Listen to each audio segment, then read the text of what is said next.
Hello and welcome back to another video today here again on Forza Horizon 5 to take a look at the latest Car Pass car, which is this Nissan 370Z Nismo. It is of course the final car in the Car Pass, which is slightly a shame as they've kind of ended it with two pointless and irrelevant vehicles, the Lexus that I tested out last week and then this Nissan this week. The new 400Z, for example, would have been nice at this point, but not really another 370. It is ridiculously old, this base model of this at this point. If you do want to see a list of all of the models that do need updating and some of the newer cars that do need adding to Forza, I'll link my recent video about it somewhere here. Hopefully this car will surprise me though, like the Lexus did last week, although that car still didn't feel worth it to me. It was better than I thought it would be, but given we already had the base model, it didn't really feel like it was worth adding, which is probably going to be similar with this because we do have a 370 already. As you may have noticed, I have fallen a week behind with these. The Lexus, for example, that I tested last week came out the week before, and this Nissan has, of course, been in the game for a week. But yeah, I've fallen a week behind, which is why this video is only out now. As for the car itself, it produces 350 horsepower, which is 18 up on the standard 370, 375 newton meters of torque, which is 9 up from the standard car, and weighs 1,537 kilos, which is heavier than the standard car for some reason. So it's not light and not that much more powerful either. So there's not really much advantage to it over the normal 370 in any way. It sits at A-Class 718 Performance Index from factory, where the standard version is only rated at B 688, so it must in some way be better. For some reason it's only available in black or white, so I've kept it in the standard black. I'm not sure why, there's nothing more exciting. Even a red would have been nice. But anyway, black it is. First thing I noticed when driving this was the sound. I can't quite decide if it's just loud or actually a nice noise, although I think it is at least better than the standard 370, not that that's necessarily that hard to do. The pops from the exhaust though did surprise me. They are quite nice and particularly noisy from interior view for some reason. But yeah, driving it from interior was amazing. There was the sound and the interior itself, which is a very, very nice place to be, and those gauges on the dashboard are amazing. It does actually also drive really well, which maybe isn't all that much of a surprise. Grips just enough in the corners if you want it to, but it's loose enough that if you try and kick the back out, you can. Which is a lot of fun. You might see I have managed to do that around some of the corners. It does go out quite easily if you push it to. Although I'm not convinced the standard car wouldn't be just as fun to drive as this, really. Having said that though, it does look a lot better than the standard car, with its wider arches and those sort of more aggressive-y bits at the front and the rear, and those red accents really do make all of the difference, even though they are tiny little changes. It does make it overall a much, much better looking car. And in terms of speed, on the downhill it reaches 184 miles per hour, which nowadays isn't actually that fast, but it is only a 370Z, remember. It's a sports car, it's not a supercar, so it's not really all that bad at all, if you look at it that way. So, as with all new vehicles, I brought the 370Z Nismo for 5 laps around the festival to see what the best time it could set was. Now, given it starts at A-Class 718, its closest rival is the Mini Cooper JCW GP, which is just 1 PI higher than it, and that did a 112.139. So that's the kind of benchmark time we're aiming for here. Now, the Nissan did drive very nicely around the track, particularly as it is Nismoified, I think, makes it slightly better, but the weight of the thing was still quite apparent, especially as it is heavier than the standard 370 for some reason, which I still can't quite get my head around. Maybe it's those wider arches, but not really sure why it's heavier when it's supposed to be the higher performance version.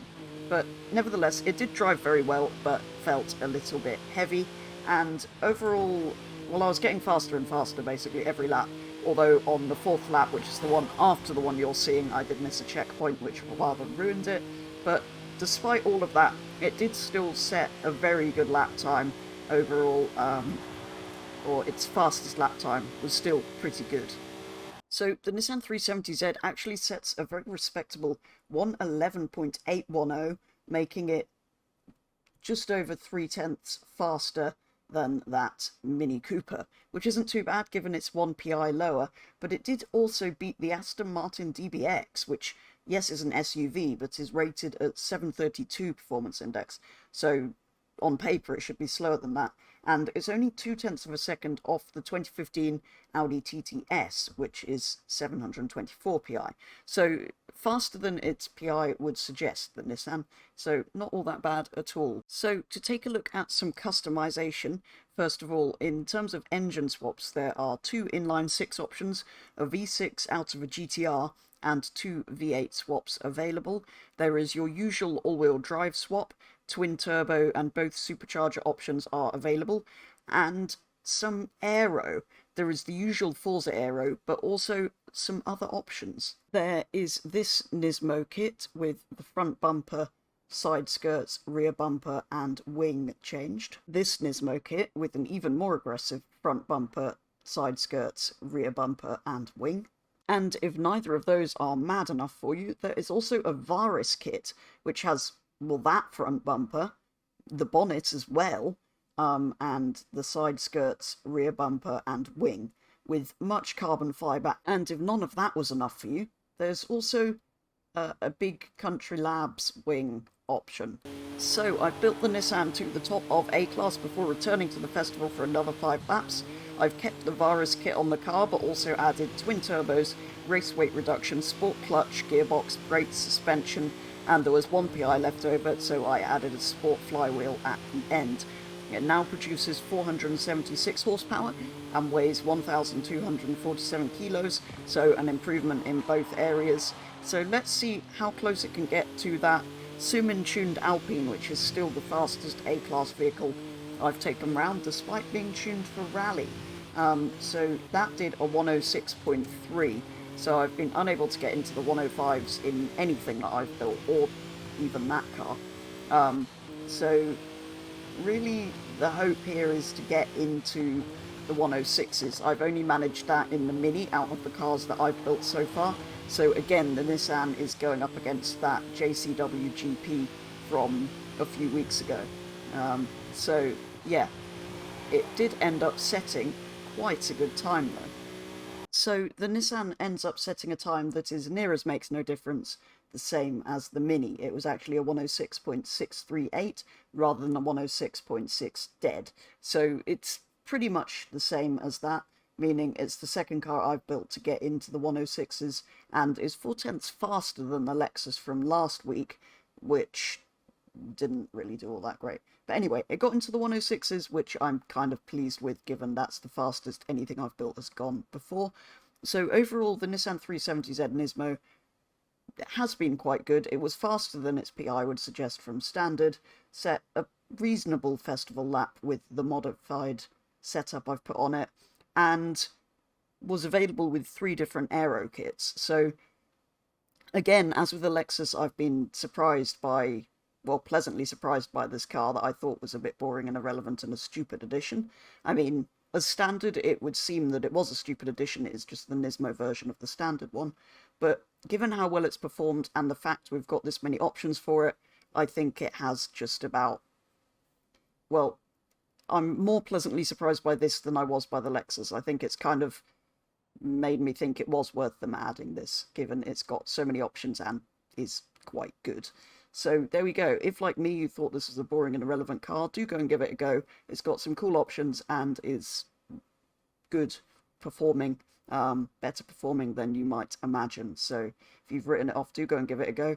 But yeah, sadly, that is going to bring an end to the Car Pass videos, as this is the final car, although that has kind of happened just in time for the new Hot Wheels expansion. So that will have plenty of new vehicles for us to give a go next, well, starting next week, hopefully. So watch out for some videos on the new Hot Wheels if you want to see anything about those or about the expansion itself.